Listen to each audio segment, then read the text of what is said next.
সেই ডেটে পরীক্ষা হবে এবং ডেট কি পিছিয়ে গেল, এই নিয়ে তোমাদের একটা মনে একটা ধারণা আর প্রশ্ন ফাঁস হয়েছে, এই নিয়ে তোমাদের একটা মনে একটা সব থেকে বড় ধারণা জেগে রয়েছে।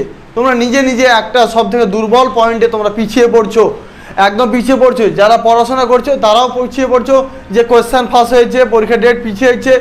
এই যে তোমাদের একটা ধারণা, পিছিয়ে যাক না, অসুবিধা নাই, এটা প্রতি বছরই হয়। পরীক্ষাতে এই তোমার ওবিসি নিয়ে বেকার বলছে গন্ডগোল, তাই তোমার এক্সাম ডেট পিছাবে। অনেক সময় আরেকবার বলেছে, অনেক কিছু প্রবলেম দেখা যায় পরীক্ষাতে, বিশেষ করে প্রিলিমিনারি পরীক্ষাতে এসব কেসগুলা হামেশাই ঘটে। তোমাদের একটা টার্গেট তোমাদের বারবার বলেছিলাম যে সেপ্টেম্বর মাসের ফার্স্ট উইকে পরীক্ষা যদি হয়, হোক না সেপ্টেম্বর মাসের ফার্স্ট উইক, এটা একটা টার্গেট।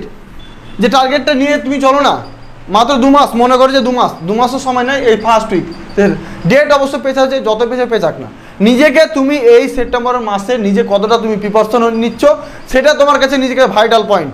তুমি আজ বলছো ডেট পিছিয়ে গেল, পড়াশোনা করবো না, এই যে সব থেকে একটা বড় ভুল, সব থেকে তোমাদের কিছু ছেলে অনেকটাই সব থেকে ভুল হচ্ছে যে পড়াশোনা করতে করতে রানিং পড়াশোনা করতে নিচে নেমেছো।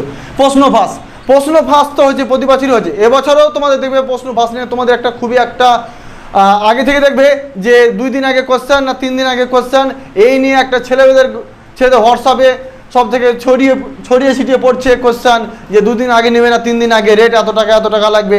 এই যে একটা দুর্নীতি, এই দুর্নীতি অবশ্যই রুখে দাঁড়াবো এবং তোমরা প্রত্যেকটাকেই সচেতন হতে হবে যে তোমরা যদি না সচেতন হয় যে কোশ্চেন একটা অনেক অন্য বন্ধু পেয়ে যাচ্ছে, আমি পাচ্ছি না, এই যে টাকা দিয়ে কিনছো, নিজেকে তোমার সতর্ক হতে হবে।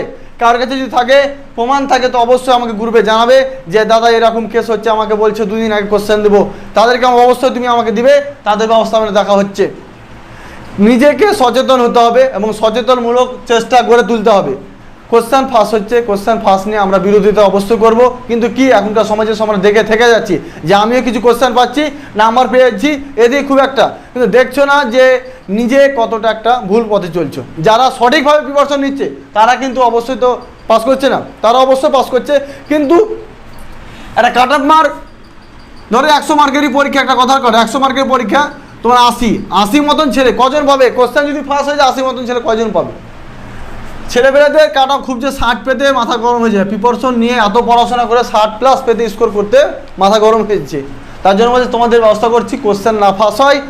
কলকাতা পুলিশে তোমাদের একটা খুবই একটা এটা দেখছি, তোমাদের ডেটটা বলছি যে ফার্স্ট উইকে হতে পারে, খুবই একটা চান্স হয়েছে, তুমি এই ডেট নিয়ে প্রিপারেশন করো এবং দিনে যে যা কাজে যুক্ত রয়েছো সেসব কাজ থেকে অবশ্যই তোমাদেরকে বারবার জোরহাত করে বলছি যে এই যদি ডাব্লিউবি বা কলকাতা পুলিশের চাকরি অবশ্যই চাকরিটা দরকার থাকে, তাহলে অন্য কাজে ঝুঁকি না দিয়ে সামনে লক্ষ্যটা তুমি এগিয়ে চলো।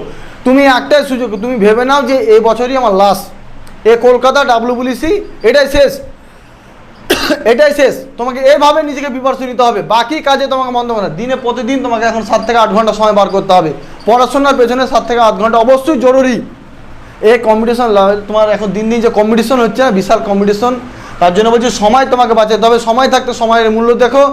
তুমি অনেক সময় খেলা দেখছো, খেলা দেখে টাইম নষ্ট করছো, নিজের ইতিহাস তুমি নিজে তৈরি করলো, পরের ইতিহাস দেখে লাভ না, কে কী করছে দেখে লাভ না, নিজেকে কীভাবে তুমি তৈরি করবে, তুমি যতটা সাকসেস হবে বলে হ্যাঁ এই ছেলেটা খুব কষ্ট করে বা পরিশ্রম করে ছেলেটা চাকরি পেয়েছে। ঠিক আছে, যদি চ্যানেলটা অবশ্যই ভালো লাগে লাইক কমেন্ট শেয়ার করে দাও।